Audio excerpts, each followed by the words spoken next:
Olá, amigos! Eu sou a Cibele Rabelo Bussaf e também estou com você na TV Relacionamento.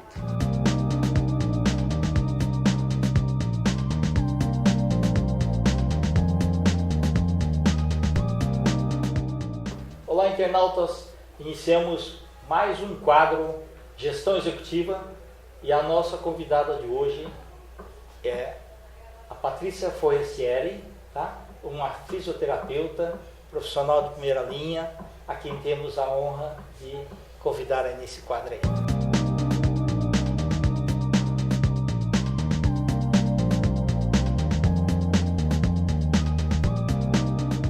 Muito obrigado, Patrícia.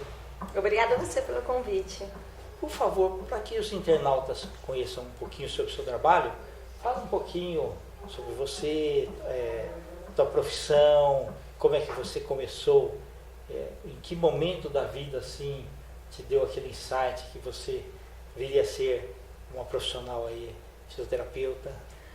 Olha, eu já tenho 16 anos de formada, sou muito feliz como fisioterapeuta, não é uma profissão muito fácil, é uma profissão que ainda está engatinhando aqui no Brasil, né? Então não é uma profissão assim tão simples iniciar nela. O começo é muito árduo, mas eu acho que faz parte um pouco de todo o começo, né? De todas as profissões, mas eu sou muito feliz como fisioterapeuta. Eu escolhi ser fisioterapeuta quando eu ainda era adolescente, tinha em torno de 15, 16 anos. Eu pensava que eu queria fazer medicina porque eu via muitas pessoas com deficiências físicas e ficava pensando, puxa, eu queria entender o porquê que tem pessoas que ficam deficientes, né? O porquê que tem pessoas que passam por uma doença e ficam com uma determinada sequela. E aí, então, eu descobri que sendo fisioterapeuta eu teria também acesso a esse perfil de pacientes. Né? Eu sempre gostei da área hospitalar, sempre gostei da medicina em geral. E aí eu fui pegando mais informações sobre fisioterapia, fiz o cursinho, e no cursinho eu prestei fisioterapia, prestei o odonto também que eu gostava, e aí eu acabei ficando com fisio e sou muito feliz sendo fisioterapeuta, né? Aí depois que eu me formei, eu me especializei em fisioterapia em neurologia, que trabalha com pacientes que tiveram AVC, que é o acidente vascular cerebral, que é o derrame, e também com outros tipos de lesão, né? Lesão medular, esses pacientes que sofrem acidente ficam tetraplégicos, paraplégicos. Então é uma área que eu sempre gostei muito. Mas dentro da especialização da neurologia, eu acabei me encantando mais com a área hospitalar. E aí então eu fui me especializar e hoje eu trabalho com a fisioterapia hospitalar, com a fisioterapia cardiorrespiratória e o meu foco é mais em fisioterapia em cardiologia. E aí eu trabalho com isso. Tá bom. Bom, Patrícia, explica pra gente um pouco mais o que é uma fisioterapia hospitalar e qual que é a atuação desse profissional num hospital, por exemplo. Olha, é muito interessante você fazer essa pergunta, porque a maioria das pessoas não conhece a atuação do fisioterapeuta dentro do ambiente hospitalar. Tanto que quando eu comento com as pessoas que eu trabalho numa unidade de terapia intensiva, numa UTI, sim, as pessoas se questionam, nossa, mas o que o fisioterapeuta faz na UTI? As pessoas acham que o fisioterapeuta faz massagem, ou que o fisioterapeuta... É verdade, não é? Que o fisioterapeuta faz drenagem linfática, que o fisioterapeuta atua só com reabilitação, por exemplo, de uma fratura de pé.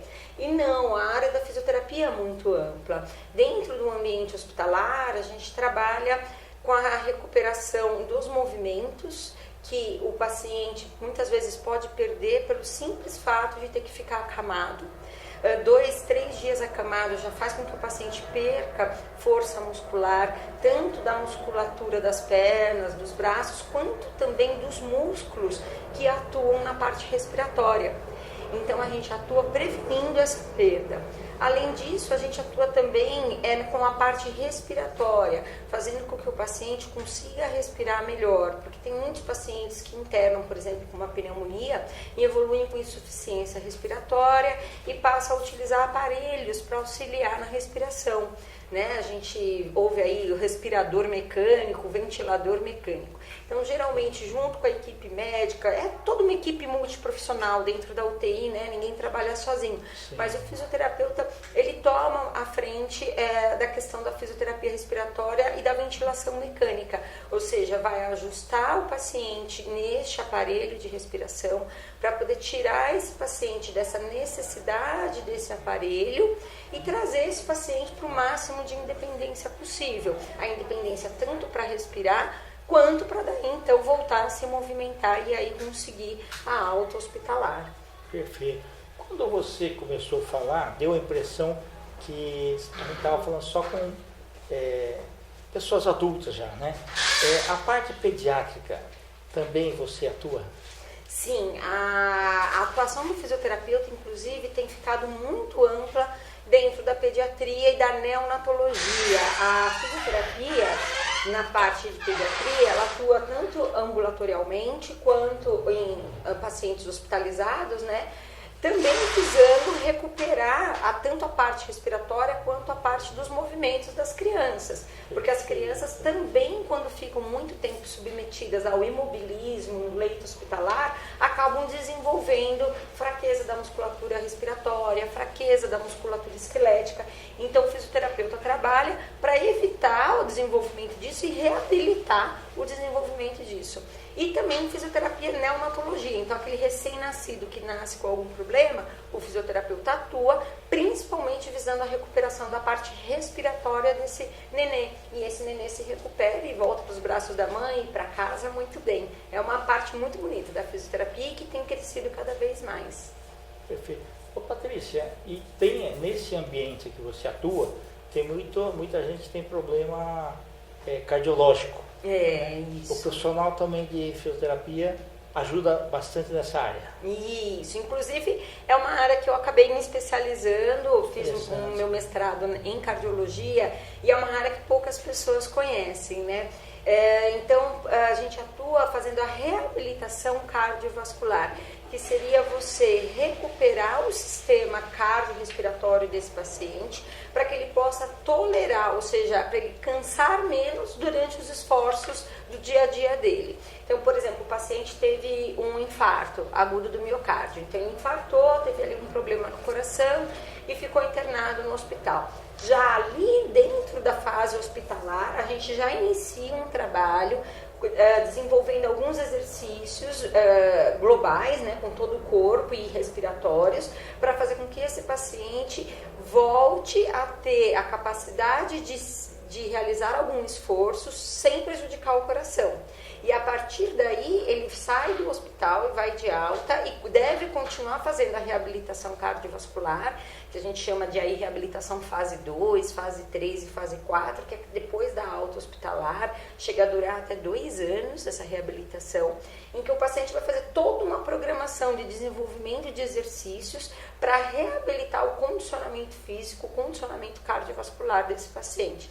Até que chega num determinado momento que esse paciente está totalmente apto a praticar esporte, voltar a ter uma vida totalmente normal, próxima do normal, e sempre, né, acompanhado com uma equipe multiprofissional. E isso evita com que esse paciente tenha um novo problema cardiovascular. Então você faz com que o paciente mude todo o comportamento de vida dele por uma vida mais saudável, por um estilo de vida mais saudável, e isso vai evitar novos problemas cardiovasculares. Então é uma área muito bonita que está em expansão, ainda no Brasil de uma maneira geral é pouco conhecida pela população e até às vezes pelos próprios médicos, mas a reabilitação cardiovascular é uma área em expansão, sim, é uma área muito gostosa de trabalhar. Então, na verdade, você tem um papel fundamental ensinar as pessoas a reaprender novos hábitos saudáveis também, né? Exatamente. O profissional da saúde... Essa parte cardiológica. Exatamente. Né? Eu acho que assim, cada vez mais o profissional da saúde como um todo, ele trabalha com educação. A gente fala Sim. educação em saúde, em que ele vai ensinar esse indivíduo a ter novos hábitos.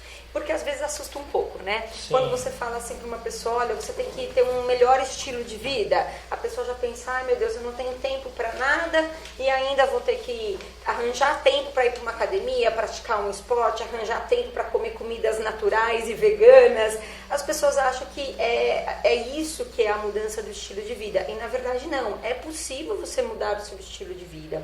Você ter uma adequada aderência aos tratamentos médicos propostos, sem necessariamente sacrificar as outras coisas do seu dia a dia. Então, o profissional da saúde, cada vez mais, ele vem ensinando isso para os seus pacientes. Então, tanto lá no quesito ambulatorial, no atendimento ambulatorial, né, nas ABS, nas UBS, nas AMAs e nas unidades particulares, quanto já no atendimento hospitalar, no pronto-socorro, o papel do profissional da saúde como um todo, em geral, é a educação em saúde. Então, é ensinar o indivíduo a cuidar de si de uma maneira que ele não volte a ter outro problema de saúde.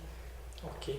Ô, Patrícia, eu vejo, assim, voltando um pouquinho ao tempo, se a gente voltasse a 20 anos atrás, então, tudo que um profissional, né, falava era muito escutado pelas pessoas e colocado em prática, porque não se tinha muita informação e o profissional era bastante respeitado, né?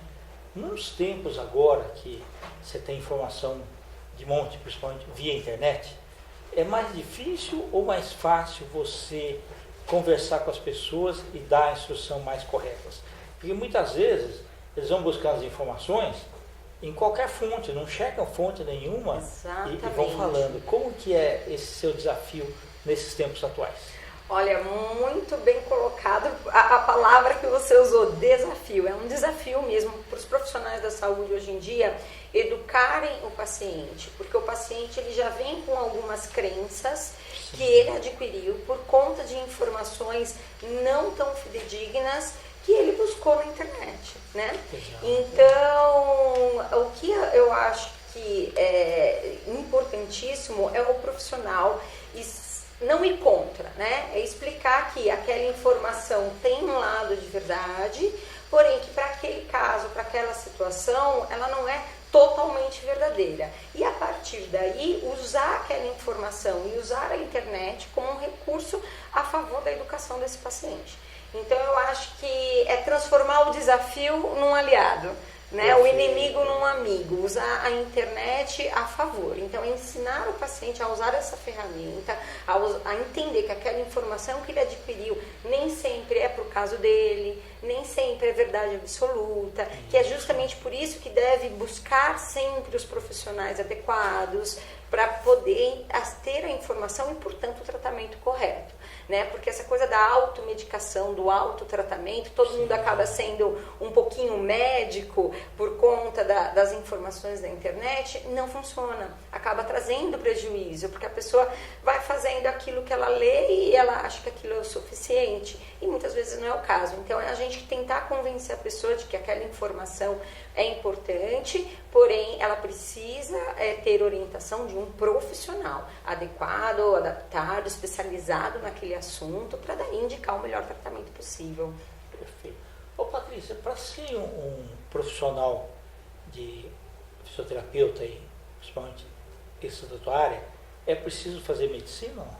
Não, não é mais. Há alguns anos atrás, se não me engano, mais de 30 anos, na verdade, aqui no Brasil, era necessário fazer medicina para depois você se especializar em reabilitação física e fisiatria, né? Tá. Hoje não. Hoje fisioterapia é uma coisa e fisiatria é outra coisa. A fisioterapia é uma área da saúde e a fisioterapia e a fisiatria é uma área da medicina. Então, para ser médico fisiatra, você precisa fazer medicina, mas para ser fisioterapeuta, não. Você faz uma faculdade, um curso universitário, não existe curso técnico de fisioterapia, você faz a faculdade, a graduação, e para ser fisioterapeuta, aí você é bacharel em fisioterapia. Quantos anos dura o curso? Atualmente, a maioria dos cursos é de 4 anos, mas recentemente teve uma mudança aí do Ministério da Educação, que colocou que os cursos devem ser com um número maior de horas. Então, a maioria das universidades estão se adaptando para serem 5 anos curso de graduação de fisioterapia, né? Algumas faculdades mantiveram 4 anos, mas estenderam a carga horária desses 4 anos, né? Colocando mais horas aula, e algumas universidades já estão com 5 anos. A maioria das universidades públicas, inclusive, tem uma graduação de 5 anos, o que é melhor, né? Traz uma formação ainda mais completa para esse profissional, e quem ganha é a comunidade que recebe profissionais mais bem formados, né? Perfeito. Patrícia, muito obrigado pela tua presença aqui, elucidou bastante, né? Agradeço demais também a Ângela Oshiro, que acabou me apresentando você, né? É sempre bom a gente conhecer profissional do seu calibre.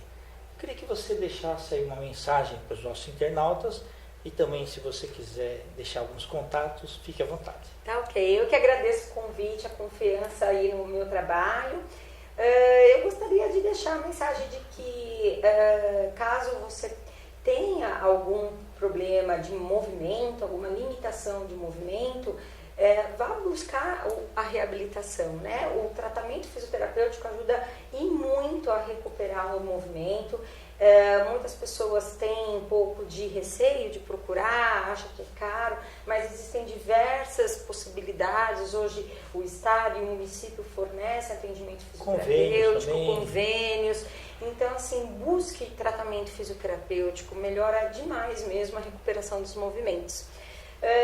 Eu dou aulas também, né, em alguns cursos de especialização, então quem tiver interesse aí pode me adicionar no Facebook. No meu Facebook eu estou lá como Patrícia Forestieri, e eu deixo meu e-mail, que é forestierip@gmail.com. Aí fique à vontade para entrar em contato. Ok. Internautas, então, com os agradecimentos para essa grande profissional, para Patrícia Forestieri, nós finalizamos mais um quadro Gestão Executiva. Um grande abraço e até a próxima.